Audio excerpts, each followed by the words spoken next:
All right, you're on camera. Okay. This is the interview of Willie James Maffett.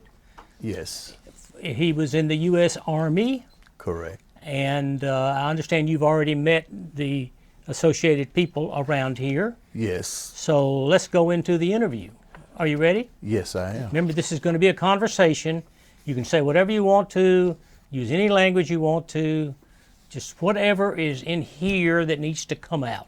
Okay. Okay. Why don't you start by telling us a little bit about where you were born, where you grew up, your family you were growing up again, up to where the Army came into play. Talk a little bit about that. Okay, first of all, I was born in Bowden, Georgia, 1949. My parents' name was Johnny and Will Maffett. They pronounce it Maffett. My pronunciation is Moffett, but it's the same thing. Anyway, I'm the 21st child of my father. He was married twice. He had 8 children by his first wife and 14 by my mother. And when I was born, my mom was 45, my dad was 63. And my father was very spiritual, and I was reared up on a farm in Alabama, the Randolph County. And my father, he owned his farm, and he produced and raised every veggie and cows and hogs. And he had 2 sons that older than I am. They won the national championship as the fattest English bull. So they was very dedicated in the farming.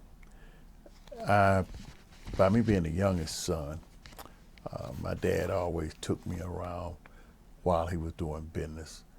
He only finished the 3rd grade, but he was a very wise man, and he had the ability to communicate to people in the community, and he was a community leader. He was the first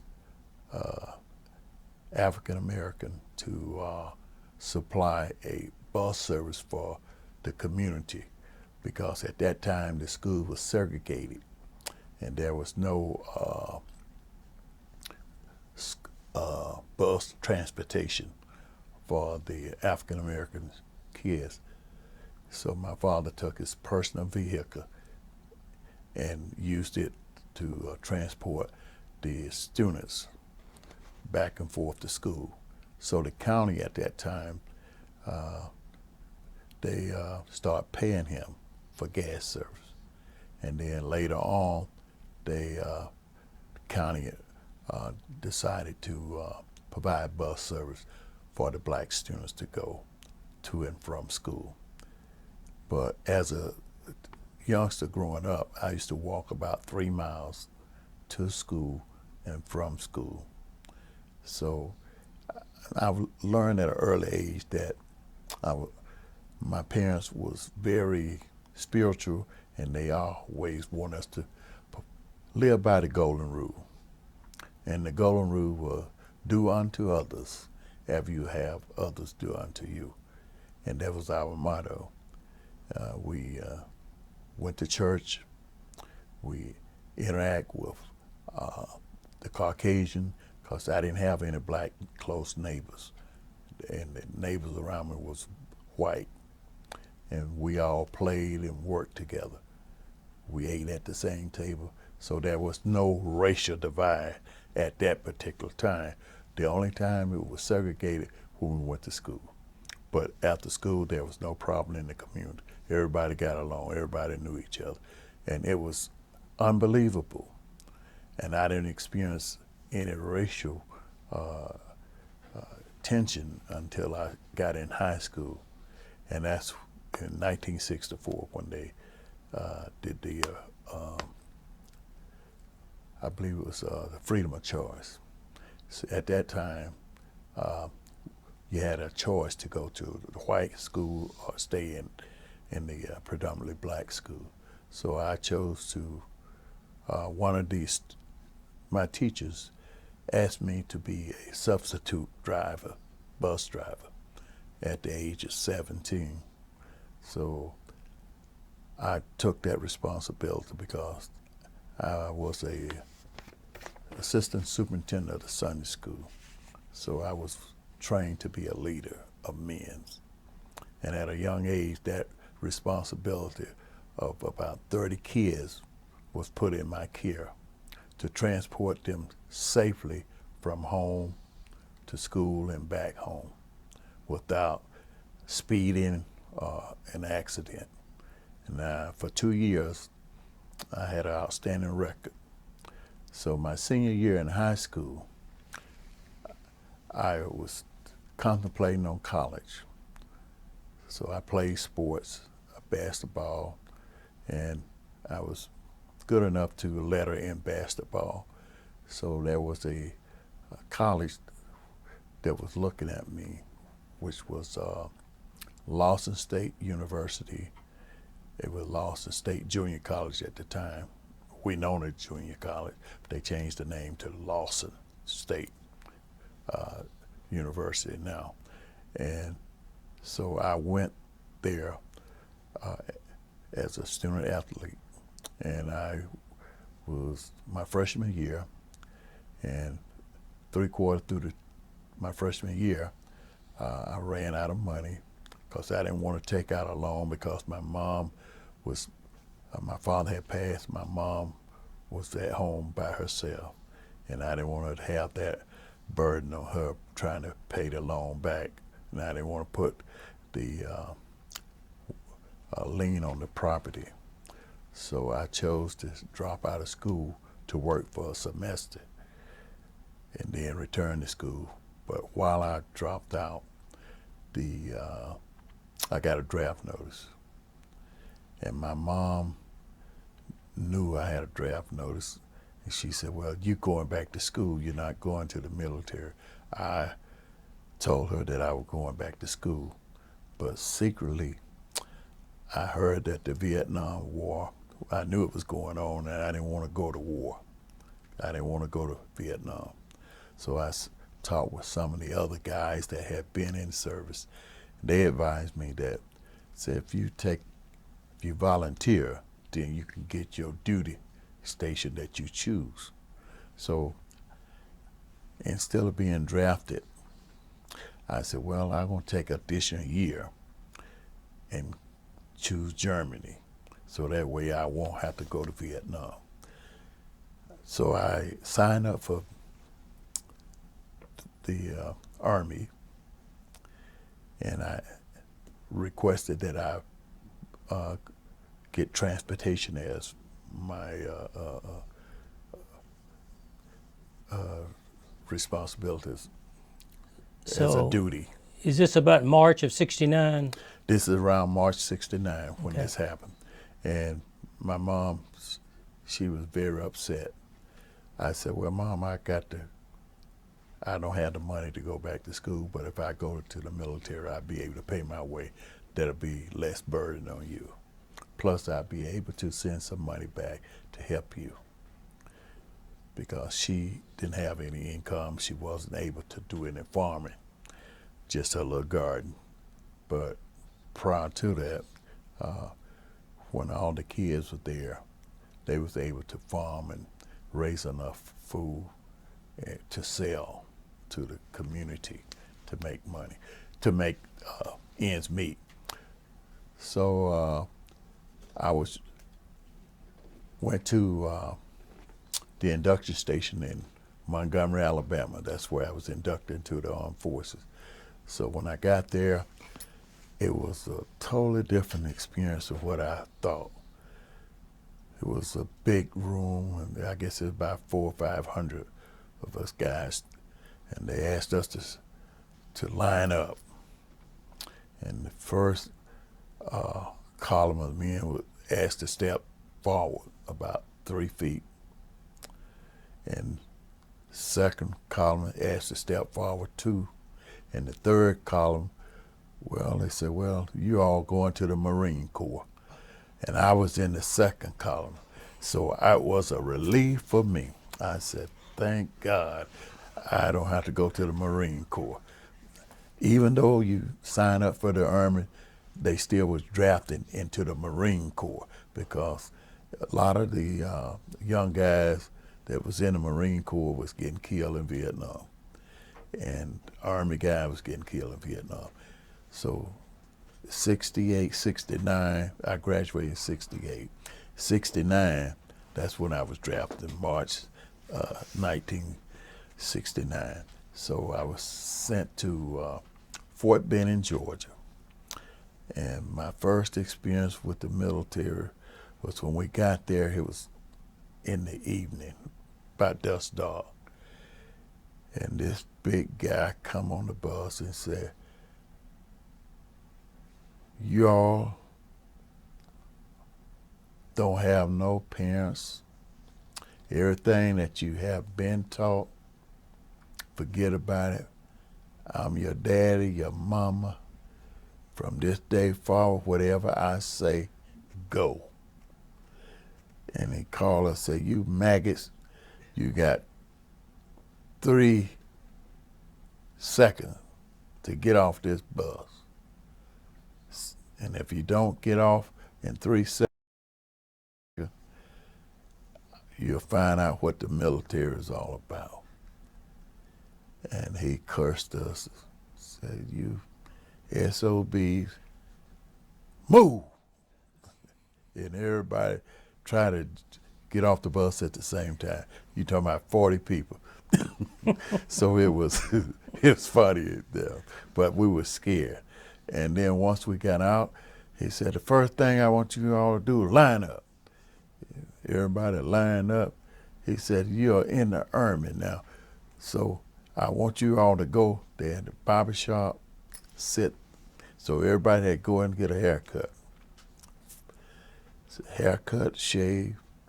I never shaved in my life. But he said, well, when you get through, I'm going to inspect.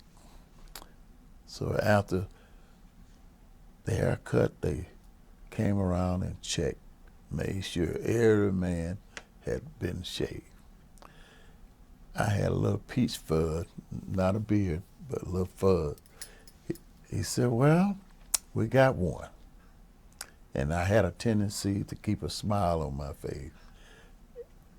He said, what's so funny?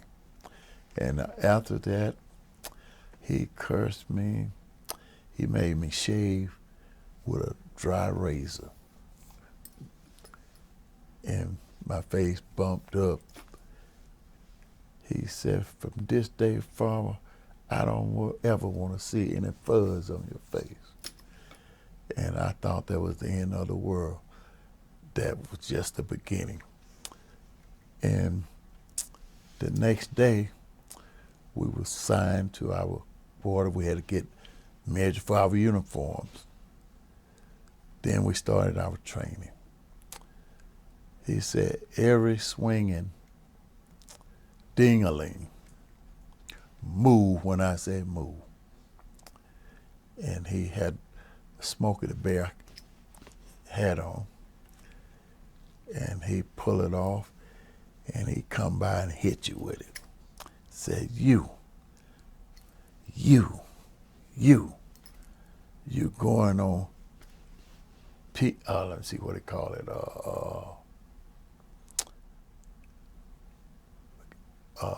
the word was not CQ, but it was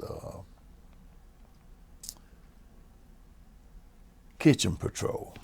That was the word, kitchen patrol. We thought we were going to be patrolling around the kitchen. Oh, we was in for a rude awakening.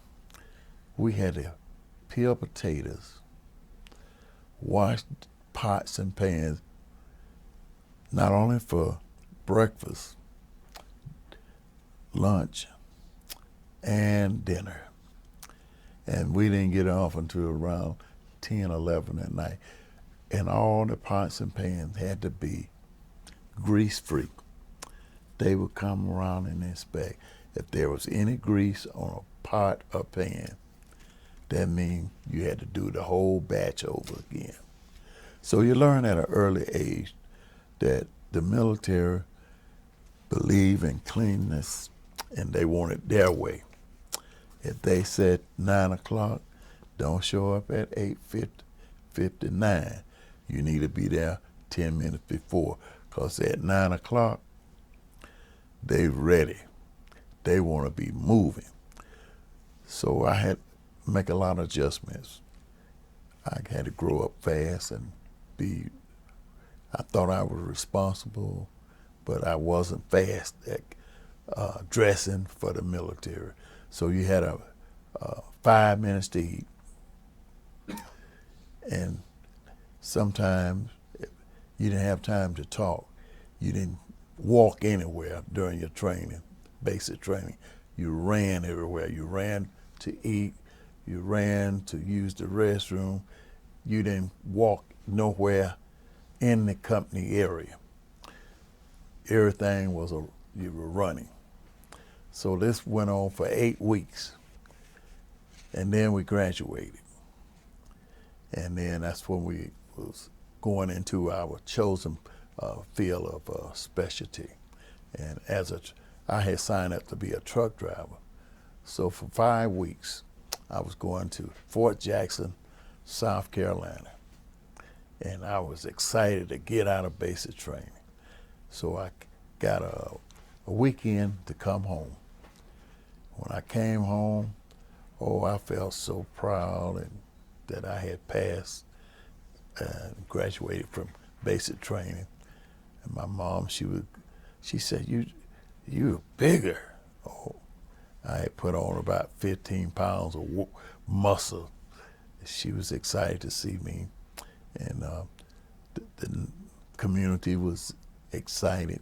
My church family was excited. So I spent the 3 days just at hard, just to be out and free again, knowing that I had to face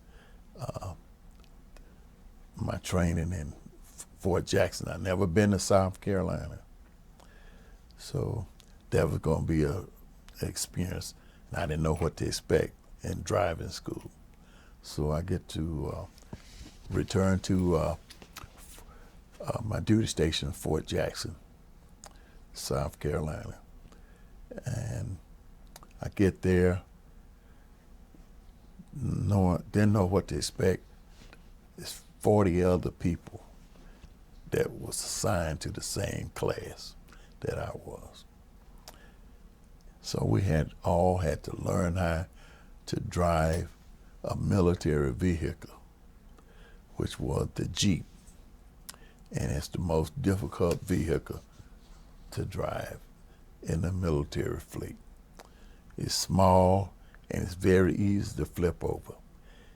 And they have this obstacle course, the driving course that you have to navigate. And you got to do it at a certain speed. And the best driver, they have competition between each driver. And you have to drive this course, and whoever had the fastest time without running off the course or turning over would be the top driver in the class. So the competition was fierce. And the Jeep was a 4-speed, and you had to downshift to take the curves like race drivers do. And it was a skill to it. The Jeep, if you oversteer it, it would flip. It'll come off the ground 2 wheels. On the left side, if you oversteer it, would come up because it had what they call the independent suspension on it. It would jack up, the wheel come off the front. If you steer too quick to the right, if you steer too quick to the right wheel come up, just the opposite. So you had to downshift it to keep the traction. and then the maneuver so the body would stay straight, but you could feel the wheels losing the center. And it was just a figure-8 course. So you had to navigate through that. Then you had your, that was the quarter ton, the Jeep. Then you had your 3/4 ton vehicle. Then you had your 2.5 ton vehicle that you had to drive that same course. And they call it tactical driving. Then you had to do night driving. Night driving, they have what they call the cat eye. You can only see about 3 feet ahead. And you look at the tail lights of the vehicle in front of you to navigate through the woods at night, through the forest. It was very intense. And you're trying to shift, and you gotta make sure that you stay focused because you can't see anything outside. It's so dark. The only thing you see is 2 cat eyes on each side. That's the tail lights. And you got to manipulate through the course. So we passed, and after finishing AIT, then it was time for Germany. Oh, I was excited. But they also gave me orders for Fort Stewart, Georgia. And I'm trying to figure out why I'm going to Fort Stewart. I look at my orders, and they said that you're going to Fort Stewart for heavy equipment, to learn how to operate heavy equipment. So I went to Fort Stewart for 2 weeks, learning how to operate road graders, bulldozers, tractors. That's a 10-ton tractor. That's what they pull the trailers with. So after 2 weeks of training there, I think I got it made. I'm ready for Germany. They sent me to from Fort Stewart, we go to this Air Force base in Alabama. I think it was right across the Georgia line. I can't think of the fort name, but anyway, went there to just tour where they train the helicopter pilots. So we toured that area. Then I got orders. We stayed there for about a week. Then I got orders for Germany. So from there you got orders to Germany. Yes. Okay. When I get to Germany, I'm thinking that everything is hunky-dory. I get there, I find out that I'm gonna be in a real cold mountain area, which was called Wild Flicking. That's near the Czechoslovakia and the German border, the DMZ. And up there it stayed cold, cold, cold, cold. I never seen snow 3 to 5 feet deep. I never experienced that. And the winter over there was so brutal. We had to drive. I was assigned to another ordnance, which was the bomb storage, ammo, that's what they call it, ammo storage company. And I was the truck driver to transport this ammo from point A to B and see whatever. So we had to drive, had to learn international road signs. Never seen anybody drive on the wrong side of the road. That's all new. The Europeans didn't drive. Their steering wheel was on the right side instead of the left side of the vehicle. I said, wait a minute, this can't be. What kind of folk are these? They I ain't used to driving no vehicle on the passenger side. So this was a new experience. Then found out that they drive on the wrong side of the road. It's just backwards to what I'm accustomed to. So it was an adjustment. Then we had to drive these trucks on cobblestone and all this snow and ice. I ain't used to this. And I found out that during the briefing that if you wreck one of those, have an accident in one of the military vehicles, you're responsible for it. Unless it was not your fault.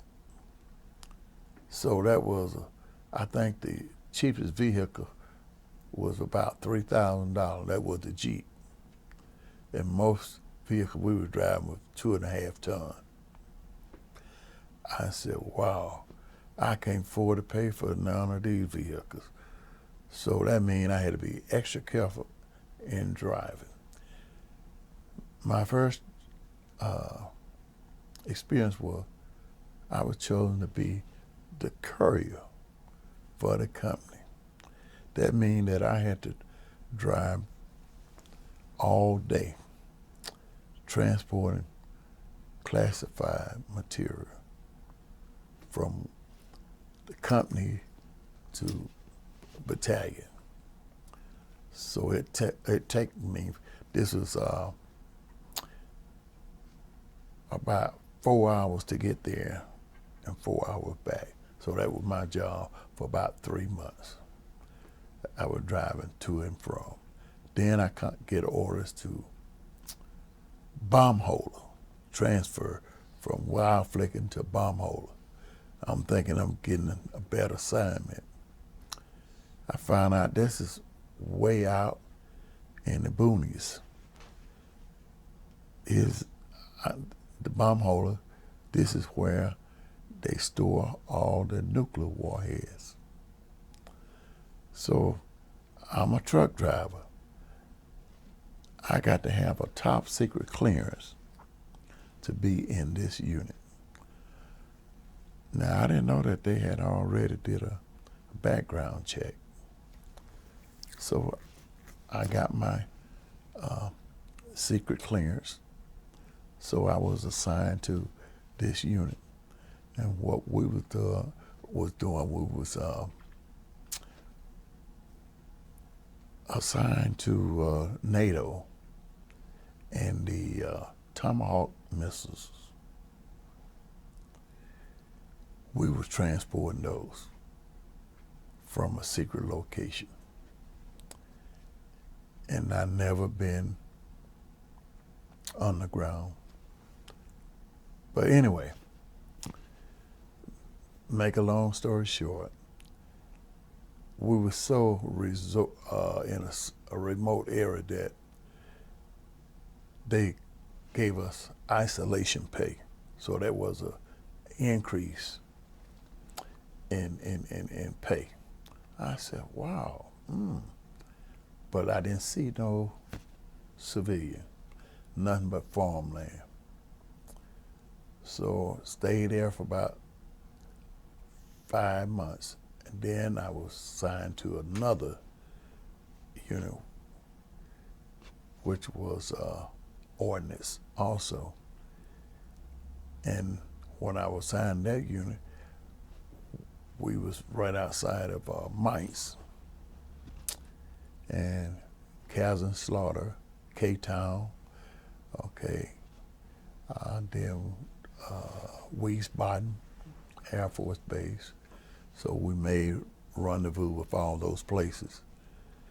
And then I came down on order, the whole company. This is about the 11 months I spent in Germany. The 11th month orders came down for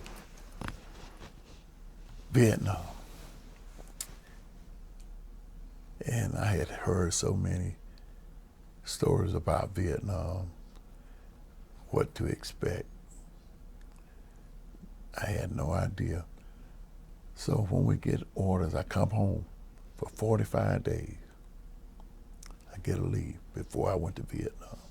I come home and I tell my mother and family that I had to go to Vietnam to the war. And when I found out that they was very afraid that I would not return alive. But it was one person that told me that I would make it. And that was my mom. She had faith. She was very strong in her faith. She said, son, said, you'll be all right. Said, you do what they ask you to do and keep God first. You'll make it back. She was telling me this, but in the back of my mind, it was hard for me to just grasp that and understand. But then once I left home, I had orders to report to Seattle, Washington. That's where we got our overseas briefing. So we stayed there for about 2 weeks.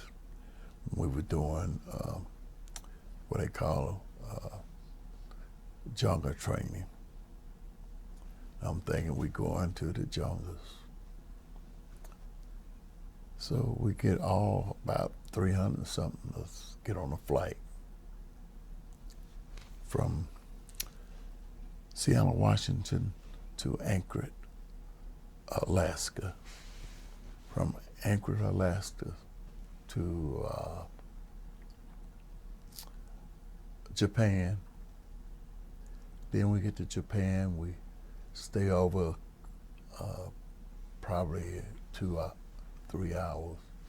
Then we get a flight from Japan to Vietnam. And it's nighttime when we arrive. And I see all these flashes. I'm thinking it's stars out the window. And I feel the plane. So just a turbine. We land in Cameron Bay. Before we could get off of the termite, the siren go off. They said, red alert, incoming, incoming. What are these folks talking about? So I said, everybody go to the bunker. We trying to get into the bunkers because they got bunkers. If you notice on that picture, you see the bunkers outside the living quarters. Get to the bunker, and the bunker's already full. So the only thing we could do is just put our hands over our head and ears and lie on our stomach. Boom, boom, boom, boom, boom. Incoming rockets. I thought that was the end. I was so scared till my heart was in my mouth. And I was praying, I said, oh my God, this is it. Do I have to go like this? I was scared. I'd never been that frightened before. Then, about 45 minutes to an hour, they say all clear. So we assign, go to this holding area. We get orders for some people's going north, some going south, some were staying in that 2 Corps area. Some went up on the DMZ, Da Nang. Guys crying because they didn't want to go. But they knew that they had to do it. They didn't know whether, we greeted each other and said, well, good luck. I don't know what's going to happen, but this day I'm going to live and enjoy it. And take a break for a minute.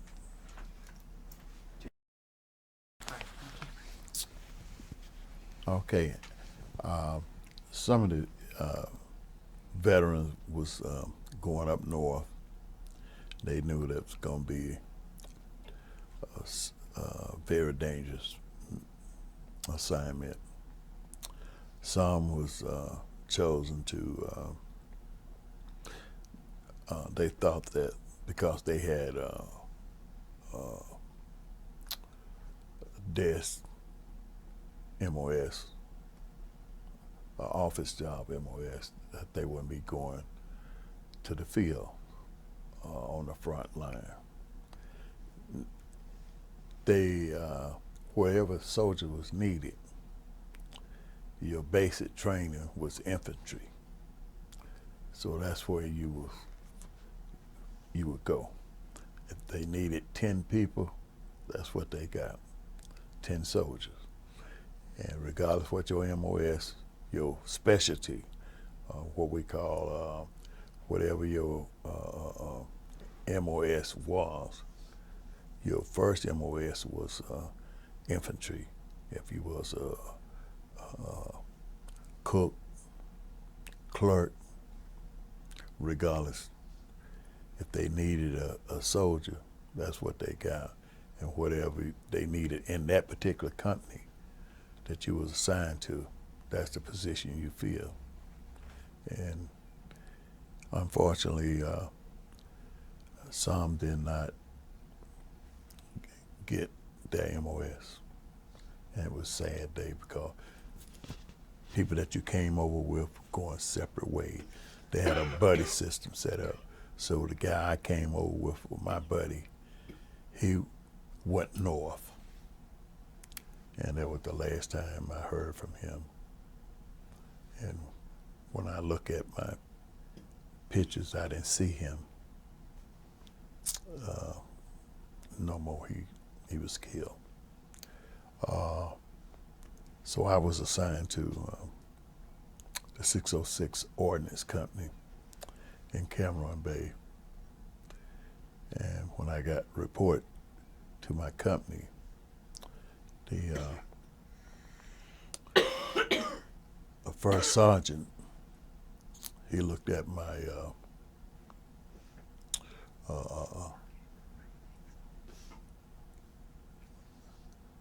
military record. He said, well,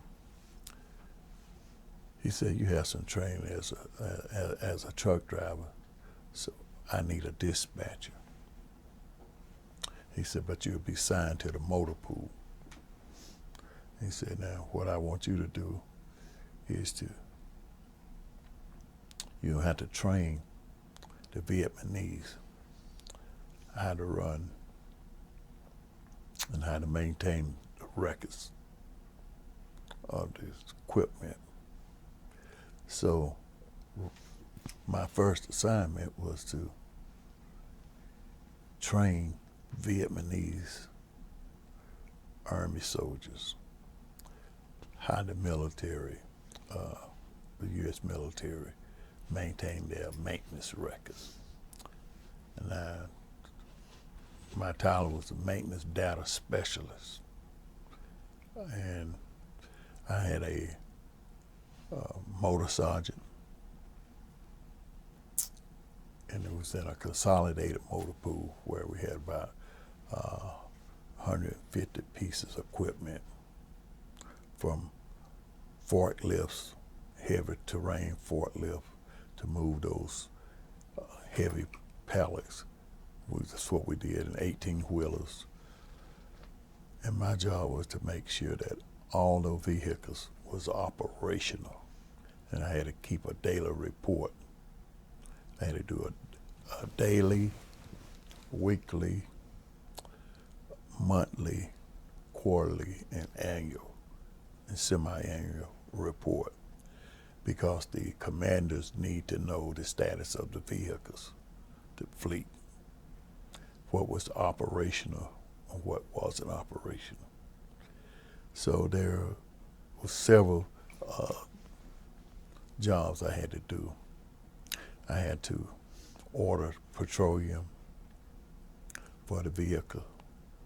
I also had to order parts for the vehicle. I also had to do inventory of each mechanic toolbox, because he was assigned a toolbox with all the tools necessary to do the job. And if he lost any of those tools, he was responsible for them. It was my job to make sure that those tools was accounted for. The vehicles that he was assigned, he had to do what called a driver maintenance, and he had to report all deficiencies of the vehicle before and after he returned from his trip. And he had to also make sure that it was operational. If there was any problem, he's supposed to write it up and turn it in to me. Then I make sure that the motor sergeant get that information. And then at the end of the day, we had to do a percentage of vehicles that was still operational. And that information had to go to the commanders so that way they could make a decision on the next convoy, how many vehicles they had available to ship the ammo on. So this was a constant 24-hour operation. So my job was to come in around 1 o'clock in the afternoon, and I stay until the last vehicle. I do a pre-dispatch in the evening for the next convoy the next morning in advance. So I close out the next day. So some of them return, they have a 24-hour dispatch. Some of them have maybe a 72-hour dispatch. And that means that after 72 hours, they were operating the vehicle without authorization. So a lot of the drivers that was sent out on convoys, they did not return because the two corps that I was assigned to, we supplied the whole 2-corps region, and truck drivers had to go from the east side of Vietnam to the west side of Vietnam, which was Bam Tuot, from Cameron to Bam Tuot, and Bam Tuot being on the border of Cambodia. Van Ryn, which was on the east side, then Long Binh, that was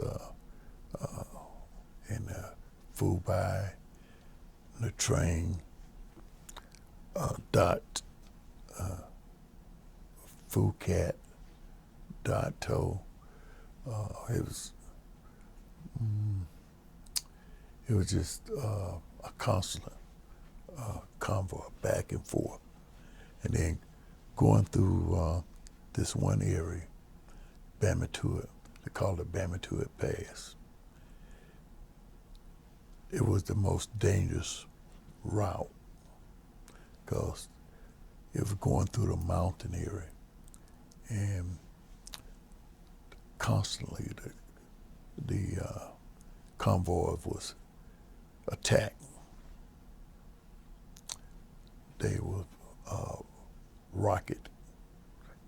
They blew up because they're transporting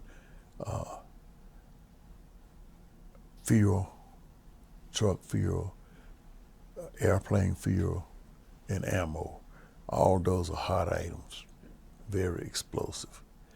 And if one of those rockets hit one of those vehicles, the driver have less than 9% of survival because it's just a blast. And if one is hit, that don't mean that the convoy stopped. The convoy must move on. So a lot of the drivers that I had contact with, that I interact with, did not make it back alive. But I still had to close out the paperwork and write up a report report on the vehicle, because each piece of equipment has to be inventory and justified, and had to be notated what happened to the vehicle, what was destroyed, so that take it out of service. So that means you had to order another a piece of equipment to replace that, because the mission was bigger than the individual or the equipment. And it was sad. It was. Then one afternoon, there was I was working in the motor pool, but the Vietnamese that were working in the motor pool, the motor sergeant had been drinking, and he just cursed them out. He called them gooks, all kinds of names. And I'm talking about, he just gave them hell. And you know, I felt kind of sad for him, because he didn't give him a break. He just cursed them out and everything. Told them get on the truck. They were taking them back to the village. This was about 4 o'clock. About 6 o'clock, I was on my way. I was in the latrine doing a number 2. And all of a sudden I heard this whistling sound through there.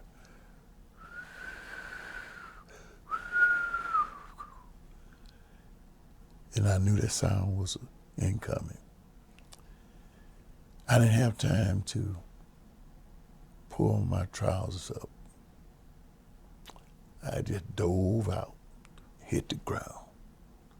By the time I hit the ground, I heard a boom. And there was a rocket explode about 15 meters. And it blew stratum holes through the latrine. You could throw a silver dollar through. And if I had been sitting on that stool, I wouldn't be sitting here today telling this story. I thought that was the end. My heart was in my mouth. I couldn't breathe. I went in shock. And I was just out of it for about, I don't know how long. But when I finally came to, I was so scared I crawled to the office and called battalion headquarters and reported the incident. Later on, I found out that the disturbance that the sergeant, the motor sergeant, the confrontation he had with the Vietnamese that were working on post was the reason that they retaliated. He wasn't there, but I was there. So from that point on, it changed the relationship between the Vietnamese that were working on post and the motor sergeant. He apologized to them. That's the first time I seen some compassion toward the Vietnamese that was working. Prior to that, it was goop. Oh, I mean, they was just persecuted. It was just like being in the segregated South. Some African American was treated. It was even worse than that. We called monkeys and everything. This was the first time that this particular motor sergeant showed some compassion after this incident. So there was a change in his attitude. Then we started sneaking the village, which was the Vietnamese people was put into a village area, which was separated from the military installation. And the only way that they could enter the military installation, they had to be cleared by the military police. They had to have clearance that they was not North Vietnamese sympathizer. But a lot of them played the double role. So you didn't know because you couldn't look at them and tell all the people looked alike. So you just had to go on what they say and observe and keep close observation on their activity. So once they was on a military post, they was always documented their whereabouts. And they had a certain time and certain places that they could go, and places that was unauthorized for them. The most sensitive and classified area, they were not accessible to them. They are not supposed to be in that area. But they were so smart that they could actually just do a memory map of the area and the location where it was unauthorized. They knew something was there. So what they would do was actually count the steps and record them and pass it on. And you know anything, you being bombed by rockets, hitting a certain target. And so what the military commanders decided to change start to rotate. When the Vietnamese leave the ammo dump, they would switch all the ammo from where it was to another location. That happened, and because in August 71, there was an attack on the Cameroon. There were several attacks, but this particular attack came from within the security. The Viet Cong, they had tunnels. They came up near the ammo dump and set satchel charges where they thought the heavy artillery, the 155s and the big large bombs were. But they had been rotated. So when they set the charge off, it was just white phosphor, WP4, and small arms and concussion bombs. And it exploded and burned for about a week.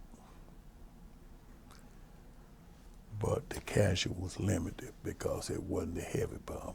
It was just the force. I was about 15 miles away from the ammo dump when it blew. And I was blown about 25 feet from the concussion. And it was just so high, so intense, the fire from the WP4, and the way the container bunkers are built, where the blast goes up and feathered out.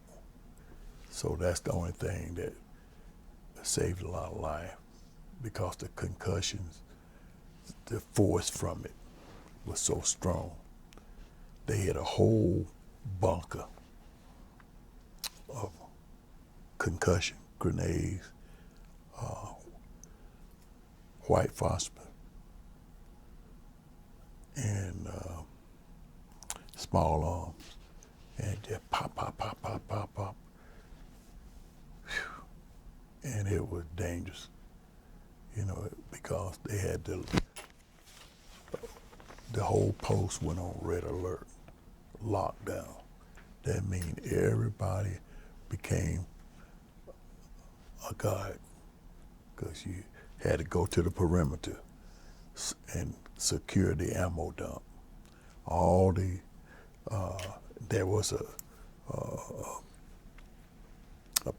path from the village right outside the military installation that led to the train, which is the adjacent city. And to get to the train, it ran by the military installation for the Vietnamese people. So that area was heavily armed because they didn't know whether the Vietnamese was going to come through the village to attack the installation. So you had all your Air Force, Marines, and naval vessels, because it's on the peninsula. They were very secure on one side, but the other side was not so secure. That's the side that the Vietnamese village was. They didn't want to destroy, because Lieutenant Calley incident, the massacre had happened previously, and they knew they couldn't just go in and wipe out a whole village of people trying to, destroy, because they didn't know who was who. So what they would do was send spies in to make sure they had South Vietnamese that were spies. But then sometimes they would sympathize with the VC. And Mama Son, who was the act like the mayor in the village. Mama Son ran the village. They controlled what went on in the village, the black market. There was a whole lot of that going on. And also you had GIs that they were using the female Vietnamese to lure soldiers into the village so they could get information and supplies from them to sell. And it was just a dangerous situation. You could go into the village, they would lead you in there, then sometime the VCs, the Viet Cong would come through the village and seek out the cat houses. This is where prostitution went on. They called them cat houses. And they catch the American soldier up in there, and they interrogate him or kill him or kidnap him. And if he didn't get them the information, then they would also get Mama Son to try to get the information. And they were using the girls to lure the soldiers. They'd be working on posts during the day, and at night they prostitute.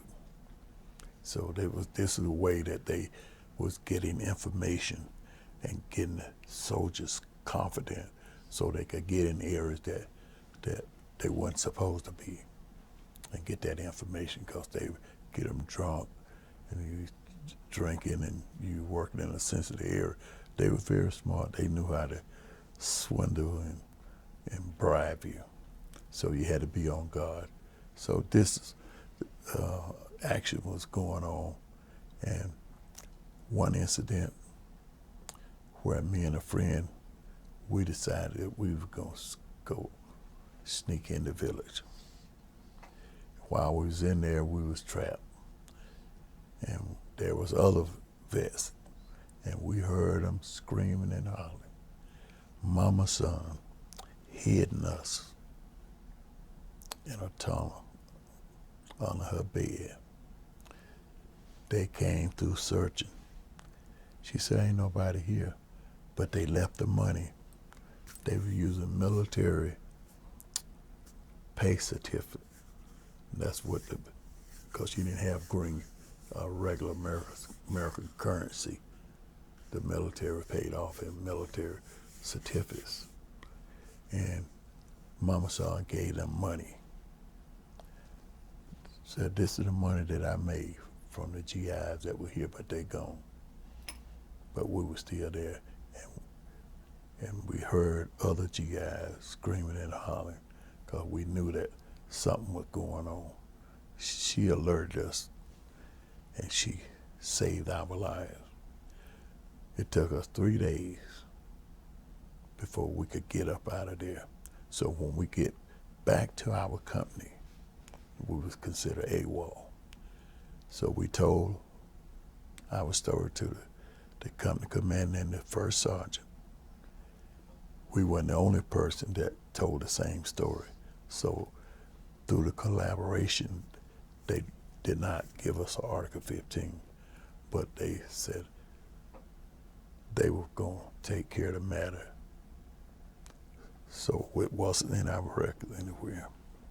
But we knew that if the VC had known that we were still there, they would have killed us because they came through to kill. GIs, and a lot of GIs was killed that way. Whew. It was sad, very sad. And I'm just thankful that Mama Son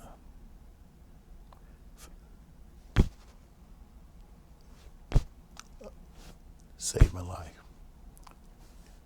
And she saved a lot of GIs' life. There was good Vietnamese people there that had compassion. There were some that didn't care. And they would cut your throat as soon as you turn your back. So it was a catch-22 after Vietnam. By being traumatized like that, seeing people that you know, good people, get killed. Then you read about what was happening back here in America.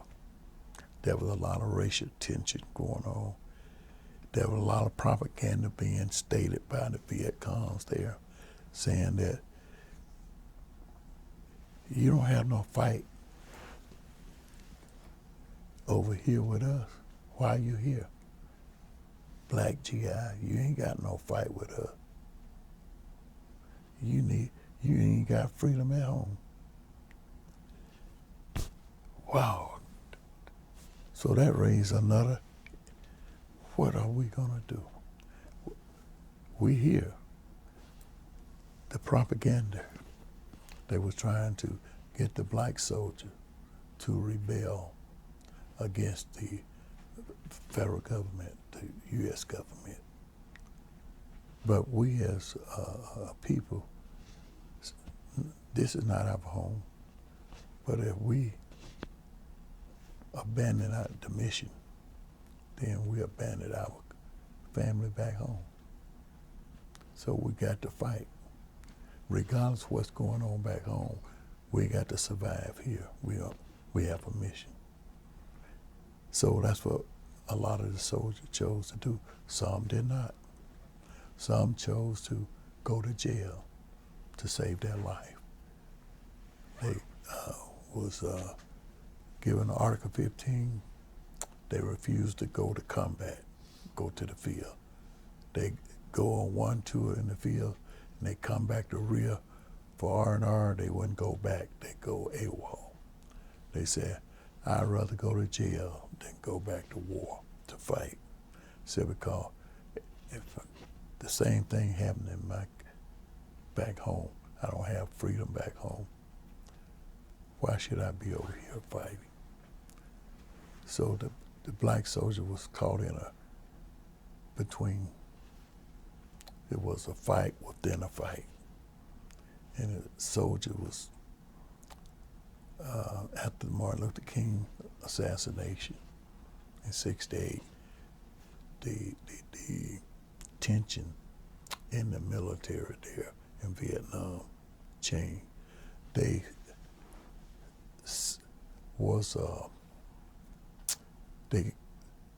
Tension got so bad, morale was, that the military government there, the commanders, requested a race relation counselor to come over and teach the blacks and the white soldiers how to interact, because there was a lot of racial divide. There was a riot there that haven't been written about in '71, and it lasts for a long period of time, about a week. And the government put out a order that by the military police that there couldn't be no more than 2 blacks together unless they was having an assembly or reveille. And it was just that bad in Cameron Bay. And that spread it throughout. But most of the field units, they didn't have that problem. It was just in the rear where you had over 50,000 African American soldiers in Cameron Bay. And they wanted to just have, just be treated equal. But when I left Vietnam in '71, things began to get better. But the Vietnamese people their commitment seemed to be wicked. They didn't want to sacrifice for their own political ideas. So it was a shift. They become more sophisticated. They was out to get whatever they could. But when it came down to actually defending for their freedom, they shone away from it. Because it was a transition period where everything was there was a drawdown of military forces, and the Vietnamese people was reluctant to fight the regime from Hanoi. And the political and the commanders, they had lost the camaraderie of their soldiers. And we saw the shift. And we knew that it was just a matter of time before the North overtake it. It wasn't because of might, it was because of the will. The will of the people had shifted. And I think that's what started a lot of the anger towards the American soldier. The Vietnam War. And if you look at all the wars that's going on now, you can see the similarities where we go in to help people, then they turn on us. As soon as we leave, they turn on us. So now, 2015, I still relive the incidents of Vietnam. But my faith and God has given me some peace. I still have the traumatic nightmares, but they're not as intense as they used to be because I'm on medication. But if I had to do it all over again, I make the same decision, because if it's only one that we was able to help, then it was worth it. So all the brothers and sisters that made the ultimate sacrifice for our country, I'm very, very proud to be a Vietnam veteran, in spite of what the patriotic people back home don't understand. I got a chance firsthand to see the people. There was people there that believe in humanity. Even though it was a war, they still treated us with dignity in spite of the political pressure they was under. They did look out for the soldier. Because if it had not been for the mama sons and the papa sons, a lot of us would never made it back. So when I see them today,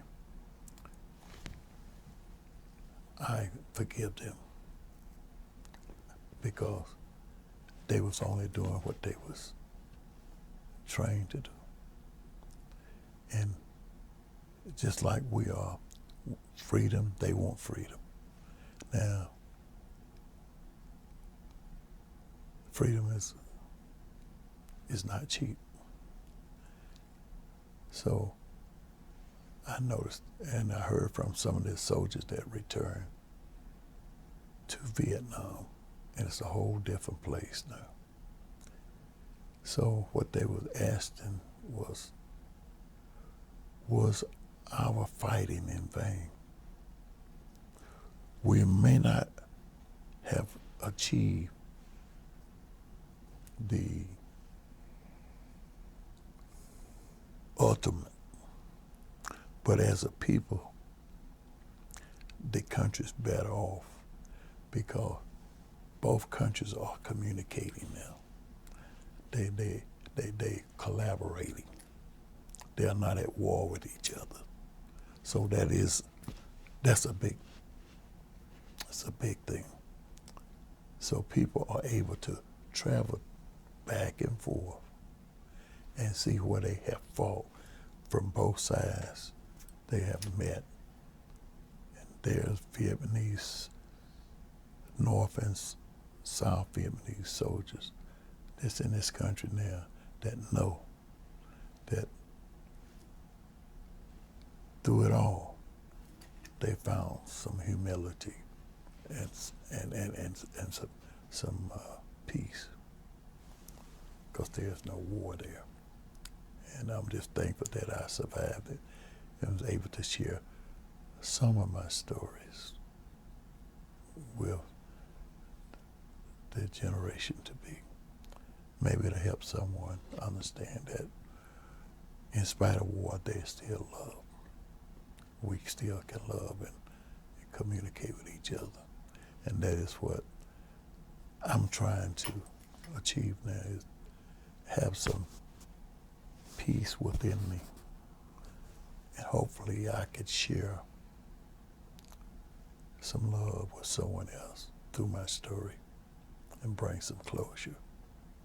May God bless and bless the United States of America. Thank you. Thank you. Thank you for your service. Welcome home. Thank you. Any of y'all have any comments, questions? That was quite a story, That Willie. was